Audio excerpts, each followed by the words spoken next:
Pagi di Papringan selalu hadir dengan aroma yang tak terlupakan. Wangi nasi hangat berpadu santan dan bumbu yang menguar lembut di udara.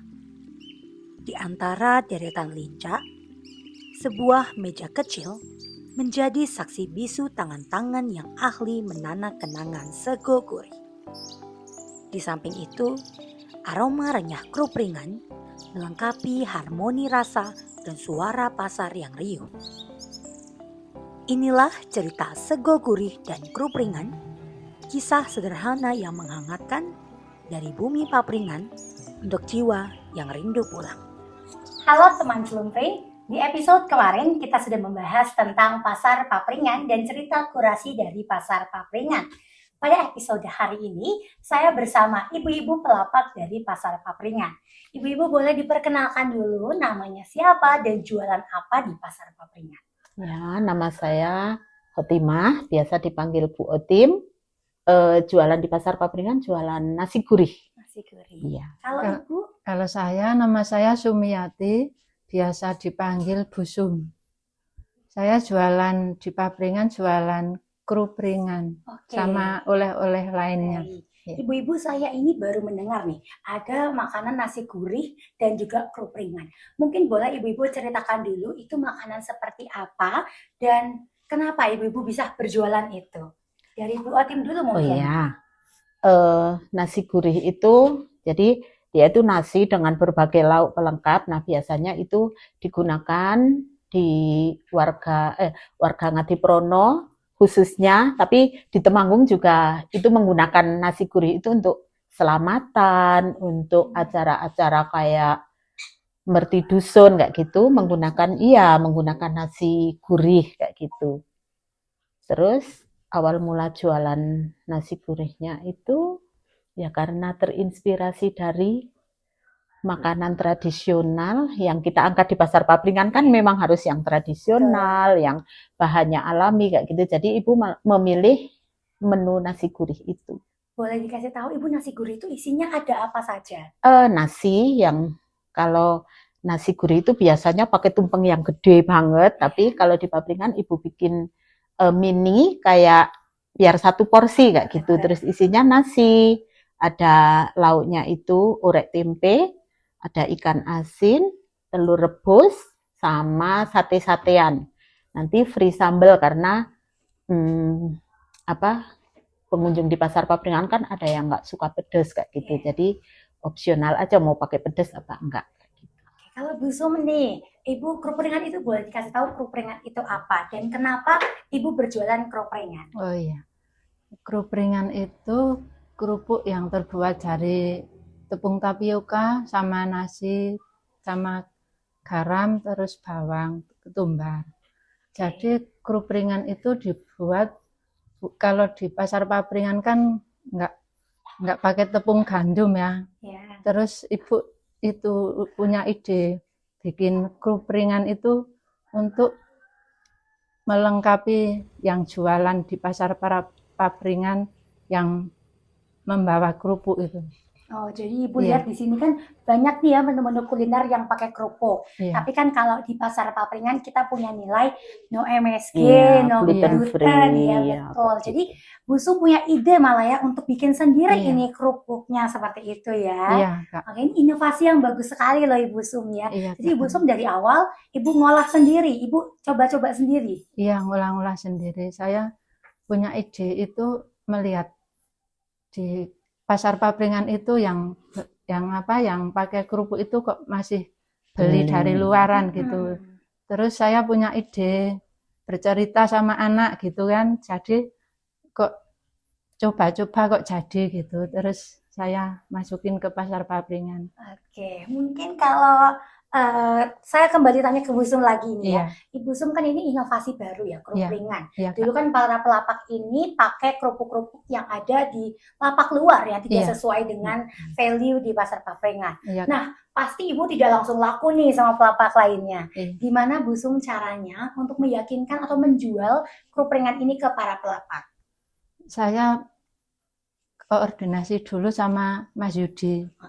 Terus saya bilang sama ibu pelapak-pelapak juga, bilangin ini kerupuk yang terbuat dari tepung tapioka, bukan dari gandum gitu kan, yang nggak ada micinnya, nggak ada bahan pengawetnya gitu. Terus yang ibu para pelapak yang bawa kerupuk itu pada mau setuju. Ini salah satu inovasi yang bagus banget ya Bu Otim ya. Iya. Karena di Pasar Papring kan belum ada seperti ini. Iya, dulu awalnya kan kita yang pelapak yang memakai kerupuk masih pesan ke warung-warung kayak gitu. Jadi belum ada inovasi, belum ada apa pelapak yang muncul keinginan untuk membuat sendiri. Sebenarnya pernah Mas Yudi itu mengajarkan untuk membuat kerupuk dari nasi, tapi waktu itu saya kurang telaten kayak gitu karena memang banyak pekerjaan di rumah juga selain di Pasar Papringan. Jadi ketika Bu Sum ada ide seperti itu ya itu sangat bagus gitu ya, bagus banget. Iya. Oke. Nah, kalau dari Bu Otim, ini kan Ibu tadi berjualan sego gurih yang lauknya cukup beragam ya, banyak ya. Boleh Ibu ceritakan prosesnya, proses pembuatannya, persiapan Ibu kalau mau Pasar Papringan itu seperti apa? Oh, kalau persiapannya Ibu mulai dari Sabtu pagi. Jadi bahan-bahan itu Ibu beli, ada beberapa yang beli itu beli di hari Sabtu pagi, prepare kayak racik-racik kayak gitu di hari Sabtu, nanti malam jam 3 itu baru mulai masak-masaknya kayak gitu. Iya. Kalau Ibu tadi kan ada isinya, ada ayamnya, ada nasinya, sayur-sayurannya, tempe. Boleh tahu nggak Bu Ibu dapat bahan-bahannya dari mana saja? Kalau nasi, ayamnya kayak gitu, itu dari hasil sawah, hasil kandang sendiri sama telur kayak gitu. Kecuali yang harus Ibu beli itu kayak bihun kayak gitu. Tapi berarti kebanyakan Ibu hasil tani sendiri, hasil kandang sendiri. Jadi selain di Pasar Papringan, keseharian Ibu juga ngurusin hewan-hewan ternak, bersama bertani gitu ya. Bertaninya enggak. Oh, bertaninya enggak, tapi ada sawahnya. Iya. Berarti Bapak kali ya yang bertani. Iya, ada yang ini. Ada yang ngurusin gitu ya. Oke, kalau dari Bu Sum, boleh nggak saya tanya kira-kira dalam proses pembuatan kerupuk ringan ini, Ibu makan waktu itu berapa lama? Karena kan kerupuk kayaknya prosesnya agak panjang gitu ya. Boleh Ibu ceritakan prosesnya seperti apa? Ya, kalau membuatnya itu prosesnya ada 2 jaman ya. 2 jam. Iya. Yang untuk menguleni, terus merebus, nanti habis direbus nanti didiamkan dulu, taruh di kulkas biar agak keras, terus nanti diiris-iris, nanti dijemur gitu. Oke. Iya. Jadi nggak terlalu panjang juga, paling lama di penjemuran. Iya, proses penjemurannya mungkin karena kalau penjemurannya kan pengeringannya Bu Sum masih mengandalkan sinar matahari. Jadi ketika mendung, nah prosesnya lebih lama. Betul, karena emang tidak pakai alat lain ya, pakai belum. Siapa tahu nanti ada inovasi. Iya, mudah-mudahan gitu ya. ada inovasi seperti itu. Mungkin kita kembali lagi ke awal nih ya, Ibu kan jadi para pelapak. Apakah dari awal Pasar Papringan di sini Ibu sudah berjualan atau dari kapan nih? Dari awal Pasar Papringan kita sudah mulai berjualan, tapi kalau Ibu jualannya beda. Dulu Ibu itu pegangnya rujak, lotes, lotek kayak gitu. Tapi karena 3 jenis makanan itu kebetulan kita jeda 2 tahun COVID.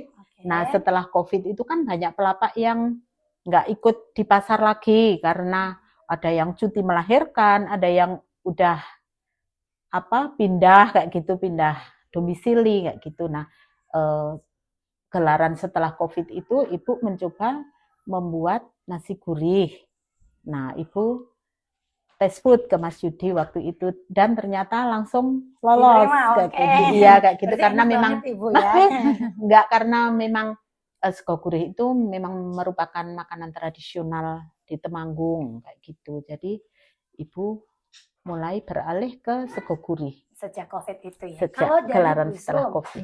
Dari Bu Sum, apakah dari awal Ibu berjualan kerupuk ringan atau Ibu awalnya seperti Bu Otim ada berjualan lainnya juga? Ada yang jualan lainnya snack juga. apa? Dulu di jajanan desa, Kak. Oh, Di jajanan jajanan desa. desa, ya. Dulu Ibu bikinnya apa? Ibu jualan mendut sama nogosari sama geduk pisang, sama jenang koro, jenang koro. dodol Iya. koro itu ya. Seperti Namanya cukup asing ya. Iya. Nanti saya cicipin di pasar papringan ya. Iya. Ibu berarti awalnya jualan jajanan deso. Iya. Apakah sama jual kerupringan itu setelah COVID atau ada perubahan lainnya dari mana itu Ibu? Kenapa Ibu nggak jualan jajanan deso lagi? Jajanan deso itu kalau menurut saya agak ribet gitu ya. Saya dulu kerja di ABP. Karena waktu itu Busum masih kerja di pabrik. Iya. Jadi waktunya susah. Iya, kadang kalau masuk malam Bu Disum harus lembur sampai pagi kan. Kasihan juga betul. Lagi harus langsung berjualan nih pagi-paginya. Ini saya boleh tanya ke Bu Atin kali ya. Dalam sekali gelaran Ibu biasa bikinnya berapa porsi atau berapa banyak sih? Kalau gelaran normal yang enggak libur panjang enggak gitu, Ibu di angka 80 porsi. 80 porsi. Iya, dan habisnya di jam 8:30. Oh, cepat Ibu ya, masih pagi-pagi sudah habis Ibu ya. Karena itu memang menu sarapan. Iya, betul. Itu termasuk di makanan berat juga ya. Makanan berat. Oke, kalau di Busum biasanya berapa banyak Ibu bersiapnya? Bersiapnya untuk pasar papringan. Iya, untuk pasar papringan. Atau ada Ibu dijual di tempat lain juga enggak? Iya, tempat yang lain juga. Kalau di pasar papringan Ibu nyetok 3 kiloan. 3 kilo kerupuk. Banyak juga itu ya. Iya. Kalau untuk packaging seperti ini Ibu jual ini berapa? Ini 3 pring. 3 pring berarti 6.000 gitu ya. Iya. Ini berapa gram Ibu kalau boleh tahu? Itu kurang lebih 100 gram. 100. Wow, berarti kalau Ibu bikin 3 kilo seperti 30 kali ya? 30 packaging seperti itu dalam sekali gelaran. Tapi ini kan kerupringan ini kan bisa dijual di mana-mana. Iya. Apakah Ibu Sum ada jual di warung atau di mana, di tempat lain mungkin? Iya. Sama tetangga juga ngelarisin, alhamdulillah. Di warung-warung saya juga nitip terus ya alhamdulillah juga sudah sampai Sumatera juga. Oh, bisa sampai Sumatera Ibu boleh diceritakan ke teman-teman. Ya karena itu ada saudara saya kerja di sana terus untuk oleh-oleh buat bosnya itu. Oh, seperti itu. Kalau ini sekarang kan lagi marak ini online ya. Iya. Online. Apakah Ibu ada jualan di online juga atau belum ada? Online juga bisa. Ada. Ya. Caranya bisa beli lewat mana Ibu? Barangkali teman-teman Slumpring ini pengen beli, Ibu boleh kasih tahu. Oh iya, lewat Shopee. Lewat Shopee. Ya. Nama tokonya? Tokonya Prono Coffee. Oke, berarti bergabung dengan Prono Coffee yang ada di sini juga ya. Teman Slumpring kalau pengen beli untuk kerupringan ini, teman-teman bisa beli langsung di Shopee @pronocoffee. Kalau teman-teman Slumpring juga ingin tahu tentang Prono Coffee, tunggu terus sampai episode selanjutnya. Nanti kita juga akan membahas Prono Coffee ya. Oke, Ibu, kita lanjut lagi ya. Kalau selama di pasar papringan ini, ada nggak cerita-cerita yang mungkin unik atau yang bisa diceritakan lah ke teman-teman, pengalaman-pengalaman ibu-ibu yang ada di pasar papringan? Banyak sekali. Banyak sekali. Yang paling berkesan. Yang paling berkesan itu ketika sego gurih itu dibawa ke Jawa Tengah untuk mengikuti festival. Waktu itu festival sego bungkus dan alhamdulillah sego gurih mengangkat nama pasar papringan dan desa Ngadimulyo juga karena mendapatkan juara 3 seprovinsi. Oh, gitu. Bagus sekali itu berarti Ibu ya. Jadi bukan hanya saya sebagai pelapak, tapi pasar papringan dan Ngadimulyo juga terangkat namanya, semakin terkenal gitu ya. Kalau dari Bu Sum yang berkesan apa nih Bu dari pasar papringan? Kerupringan ini? Iya. Kalau kerupringan ini pertama kali bikin langsung habis itu. Oh, di jualan pertama langsung habis? Alhamdulillah gitu. Oke. Pada ngelarisin gitu. Padahal ini produk baru gitu ya, tapi ternyata langsung diminati sama pengunjung Ibu ya. Iya. Oke, supaya siapa tahu nanti kerupringan bisa sampai seluruh Indonesia. Karena kan saya juga baru ini loh dengar ada kerupuk yang gluten free, tanpa MSG. Jadi siapa tahu teman-teman yang nonton di sini juga butuh nih kerupuk-kerupuk yang lebih sehat. Karena saya sendiri sudah cicipin sebenarnya. Rasanya itu sama loh seperti kerupuk lain, tetap gurih, tetap kriuk gitu ya. Tapi jauh lebih sehat dibandingkan kerupuk biasanya. Gitu. Kalau tadi kan kita sudah cerita tentang pengalaman yang berkesan. Mungkin ada pengalaman yang kurang baik gitu. Apakah ada bisa diceritakan? Selama berjualan sih belum pernah. Ibu senang aja, enjoy. Iya, nggak ada yang ini pengalaman yang tidak ini sama pengunjung. Cuman agak ini aja kalau pas dagangan kita nggak habis, pasar Ibu pernah? sedikit sepi. Pernah semua mengalami. Kan namanya pasar. Betul, pasti ada Iya, ramainya, pasti. Karena kita tidak bisa memprediksi pengunjung itu yang mau datang berapa kayak gitu. Betul. Pernah juga kita nggak habis dagangannya. Jadi nggak sedih juga sih. Kalau sedih kalau kita putus asa kan besok kita nggak jualan lagi. Tapi Ibu tetap berjualan. itu, Namanya kan berjualan ya. Iya. Ada masa-masa di mana jualannya ramai, ada kurang ramai seperti itu. Nah, kalau dari Bu Sum, apakah ada cerita-cerita yang bisa diceritakan yang kurang mengenakan mungkin? Ya, waktu gelaran kemarin, Kak. Oh, gelaran kemarin ada apa itu, Bu? Itu udah dari berapa tahun itu kan nggak ada hujan. Kemarin ada kendala hujan gitu. Baru ini atau baru kemarin ya, iya hujan itu pertama dalam deras sekali itu baru sejarah pertama dalam sejarah Pasar Papringan, sewindu Pasar Papringan. Kita sebelum selesai gelaran kena hujan itu baru kemarin. Kalau dulu pernah kita ada hujan seperti itu, tapi cuman enggak segede kemarin. Kemarin gede banget. Iya, habis itu terus juga sebentar. Panas lagi, hujan reda, panas lagi, jadi pengunjung bisa balik ke area pasar, pedagang juga tetap bisa stay di kecil biasanya ya. Tapi kemarin ada hujan deras gitu ya, Bu. Iya. Tapi apakah jualan ibu-ibu sudah habis atau terkena dampaknya nih? Kalau jualan ibu sudah habis. Oke, kalau Bu Sum? Kalau punya ibu belum. Tapi nggak apa-apa karena masih bisa ya? Iya, masih bisa di luaran juga. Ibu di luaran Pasar Papringan itu bisa jualan gitu. Nah, ya, tapi untungnya ibu-ibu aman ya. Iya. Semoga di kedepannya cuaca ini semakin baik, jadi selama gelaran juga tidak ada hujan-hujan lagi, semuanya bisa berjalan dengan lancar seperti itu. Nah, kalau ibu-ibu nih dalam berjualan di Pasar Papringan, ya, ibu-ibu narik-narik pembelinya itu gimana? Boleh ceritakan nggak? Atau ibu gimana sih cara ibu membangun hubungan sama para pembelinya? Biasanya kalau pagi hari kan pengunjung itu lewat cuman lihat-lihat, Bu lihat-lihat dulu, iya. Kalau pengunjung pas datang kan kita nawarin, Bu sego gurih monggo kayak gitu. Terus biasanya mereka ada yang langsung beli, ada yang Bu lihat-lihat dulu, boleh minta foto dulu nggak? Boleh, kayak gitu ya. Kayak gitu cara kita untuk menarik pembeli. Nanti kalau misalkan ada yang udah beli terus kita ngobrol, kita perkenalkan juga dagangan di sebelah-sebelahnya, terus di area sebelah juga kita perkenalkan. Misalkan ada satu rombongan nggak gitu, ada 2 yang makan di ibu, nanti bisa yang lain bisa mencari alternatif makanan lain kayak gitu. Yang lainnya. Kalau Bu Sum nih gimana di pasar? Di pasar ya kalau melayani pengunjung gitu kan kita kan harus ramah ya. Iya betul. Iya. Monggo Pak, mau beli kopi apa gitu kan? Kalau di kopi sana memang tujuannya memang ngopi karena tempat yang pojok untuk ngopi dan merokok tempat di sana. Oh, jadi Bu Sum ini selain jualan kropringan, Ibu sambil berjualan kopi juga, betul? Oh iya. Boleh sambil ceritakan sedikit Ibu berjualan kopi itu gimana di Pasar Papringan? Oh iya, jualan kopi sama kemasan juga.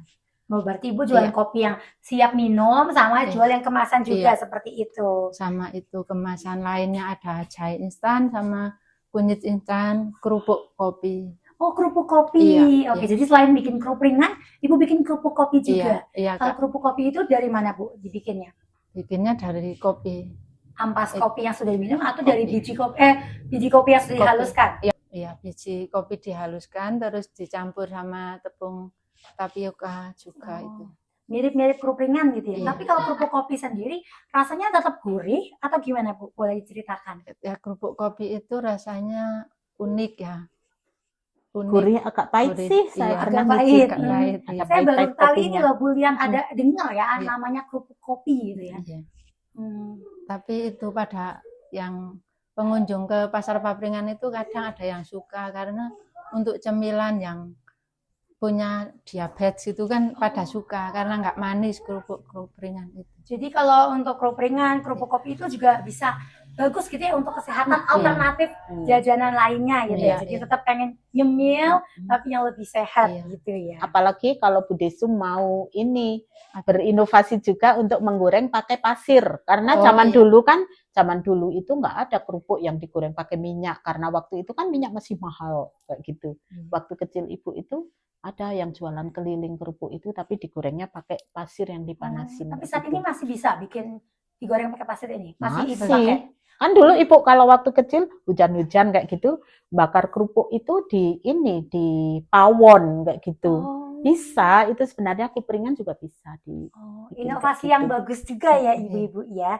Mungkin boleh saya simpulkan sebelum kita menutup cerita hari ini ya. Saya sangat terkesan dengan jualan pala ibu-ibu ini loh. Ada dari sego gurih yang diperkenalkan yang awalnya cuman iseng-iseng aja untuk ganti dari jualan lainnya, tapi ternyata sego gurih juga bisa mengangkat nama Pasar Papringan dan juga Ngadi Mulyo, bahkan juara 3 seprovinsi ini Bu Otim ya. Sedangkan dari Bu Sumiati sendiri, Ibu Sum ini berjualan kerupringan, sebuah inovasi kerupuk yang gluten free, MSG free, dan ternyata suka langsung diminati nih sama teman-teman sambungannya. Baik ibu-ibu, ini pertanyaan terakhir dari saya. Ibu-ibu ada pesan apa nih untuk Pasar Papringan ke depannya? Atau harapan ibu-ibu untuk Pasar Papringan ke depannya? Harapannya Pasar Papringan tetap berjalan, terus banyak juga berkolaborasi dengan kayak kakak-kakak yang dari UMN, kan bisa mengangkat Pasar Papringan juga. Jadi Pasar Papringan, Dusun Ngadi Prono, Desa Ngadi Mulyo tetap lestari kayak gitu. Itu harapan kami pelapak. Jadi karena memang Pasar Papringan secara tidak langsung juga mengangkat perekonomian masyarakat Ngadi Prono karena setiap 35 hari 2 kali kita mendapatkan tambahan penghasilan dari Pasar Papringan.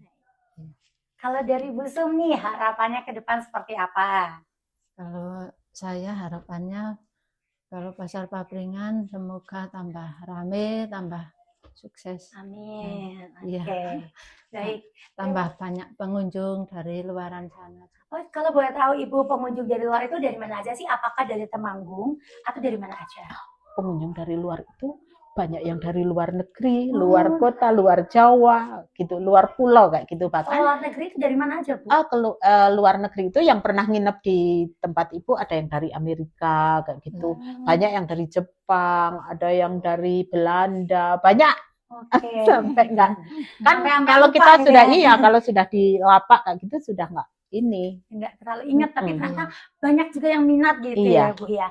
Baik, terima kasih banget atas waktunya Bu Otim, Bu Sum, dan juga teman-teman Slumpring yang sudah mendengarkan.